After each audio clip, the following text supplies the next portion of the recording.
इसी बीच एक बड़ी खबर है, लखनऊ से सूत्रों के हवाले से बड़ी खबर मिल रही है। मेरठ में सपा फिर से प्रत्याशी बदल सकती है। पूर्व मेयर सुनीता वर्मा यहां से प्रत्याशी हो सकती हैं। सपा ने पहले यहां पर अतुल प्रधान को टिकट दिया था, अब अतुल प्रधान का टिकट भी कट सकता है, यानी तीसरी बार मेरठ में ऐसा हो सकता है कि समाजवादी पार्टी यहां से प्रत्याशी बदल सकती है, ऐसी जानकारी सामने आ रही है। हालांकि यहां से अभी फिलहाल समाजवादी पार्टी ने अतुल प्रधान को चुनावी मैदान में उतारा है, लेकिन अब इस सीट को लेकर फिर से ऐसी खबरें हैं कि यहां से प्रत्याशी को बदल सकती है पार्टी। पूर्व मेयर सुनीता वर्मा यहां से प्रत्याशी हो सकती हैं। ये बड़ी खबर हम आपको इस वक्त बता रहे हैं। और ज्यादा जानकारी के लिए मयूर इस वक्त हमारे साथ जुड़ रहे हैं। मयूर, तीसरी बार हो सकता है ऐसा कि समाजवादी पार्टी मेरठ सीट को लेकर कंफ्यूजन में नजर आ रही है, प्रत्याशी फिर से बदले जाने की खबरें हैं। मयूर, देखिए, ये अब लगभग तय माना जा रहा है, क्योंकि अतुल प्रधान ने एक्स पर जो अभी पोस्ट किया है उसमें साफ तौर पे जो उन्होंने लिखा है कि जो अखिलेश यादव जी का निर्णय है वो मुझे स्वीकार है, लेकिन दो बातें हैं यहाँ पर। उन्होंने आगे लिखा है कि साथियों के साथ बैठकर बात भी करेंगे। तो इससे अंदाजा लगाया जा सकता है कि टिकट लगभग कट चुका है, और अगर अपने वो साथियों यानी कि जो उनके जो समर्थक हैं अगर उनके साथ बैठ के बात करेंगे तो क्या ये भी निर्णय लिया जा सकता है कि वो पार्टी का दामन भी छोड़ सकते हैं, क्योंकि बागी तेवर नजर आ रहे हैं। कल से ही वो लखनऊ में डटे हुए हैं, पार्टी के पदाधिकारियों अखिलेश यादव के साथ बात करना चाहते हैं, लेकिन अब ऐसा लग रहा है कि बात लगभग कंफर्म हो चुकी है, क्योंकि एक्स पर जो पोस्ट किया है उससे यही अनुमान लगाया जा रहा है कि टिकट उनका लगभग कट चुका है और तीसरी बार कैंडिडेट बदल रही है समाजवादी पार्टी।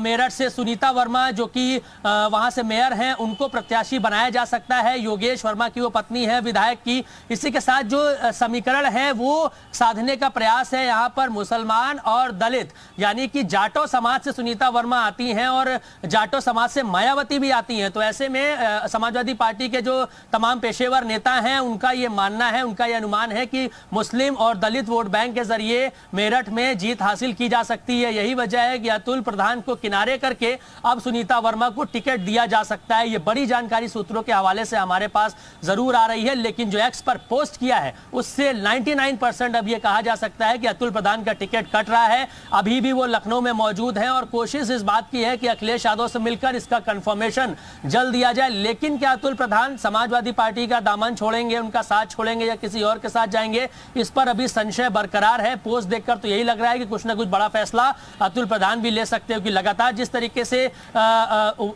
उम्मीदवारों में परिवर्तन। मुझे आपको रोकना पड़ रहा है, मैं अभी वापस आपके पास लौट रही हूँ। एसएन सिंह जी बीजेपी प्रवक्ता इस वक्त हमारे साथ जुड़ गए। एसएन सिंह जी, बहुत स्वागत है आपका।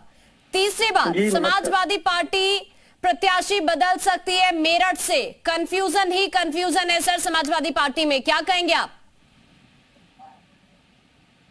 देखिए, समाजवादी पार्टी नहीं, वो कंफ्यूज पार्टी हो गई। जिस पार्टी के वरिष्ठ नेता स्वयं अखिलेश यादव जी चुनाव लड़ने से मना कर दे रहे हैं, शिवपाल यादव जी चुनाव लड़ने से मना कर दे रहे हैं, उसमें नेता कहाँ बचा है? कौन नेता चुनाव लड़ेगा? क्योंकि सब लोग ये जानते हैं कि भारतीय जनता पार्टी उत्तर प्रदेश में 80 में 80 सीटें जीतने जा रही है।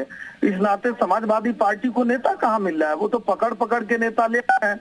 आप देखिए इसके पहले क्या हुआ, मुरादाबाद में क्या हुआ रुचि वीरा के साथ। इस तरह से बहुत सारी सीटों पे आप देखेंगे आने वाले समय में भी कि समाजवादी पार्टी जिनको टिकट दी है वो भी चुनाव नहीं लड़ेंगे।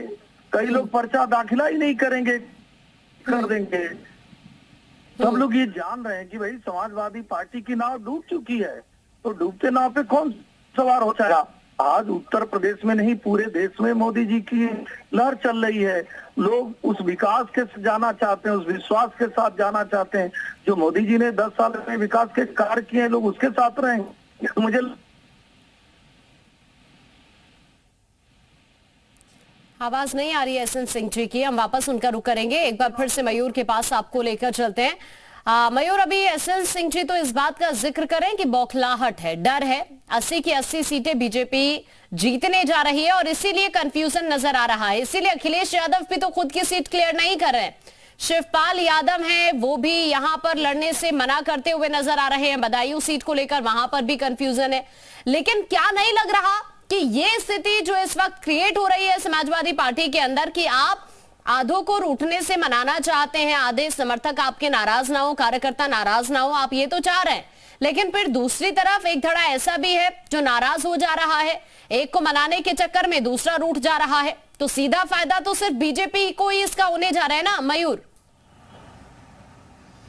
बिल्कुल, देखिए सीधा फायदा इसमें बीजेपी को होने जा रहा है। और क्या स्ट्रेटेजी है समाजवादी पार्टी की, उनके इंडिया गठबंधन की, ये समाज से परे है। एक तरफ लगातार टिकट बदल रहे हैं और जिनका टिकट आप देने के बाद काट रहे हैं तो मन से तन से कहीं ना कहीं वो आपके साथ जुड़ने वाले तो नहीं है। जिस मेहनत से वो आपके साथ काम करना चाह रहे थे, कहीं ना कहीं उनको भी अपमानित फील हुआ है इस बात को लेकर कि उनका टिकट काटा जा रहा है। लंबे समय से समाजवादी पार्टी के साथ जुड़े रहे, पहले टिकट दे दिया गया, आतिशबाजी हो गई, लड्डू खिला दिए गए, उसके बाद अब टिकट काट के दूसरे को दे दिया गया। तो ये जो है, जो उनके कार्यकर्ता, नेता है, समर्थक हैं, उनके लिए भी ये एक बेइज्जती वाली बात है कि इस तरीके से टिकट में बंटवारा हो रहा है।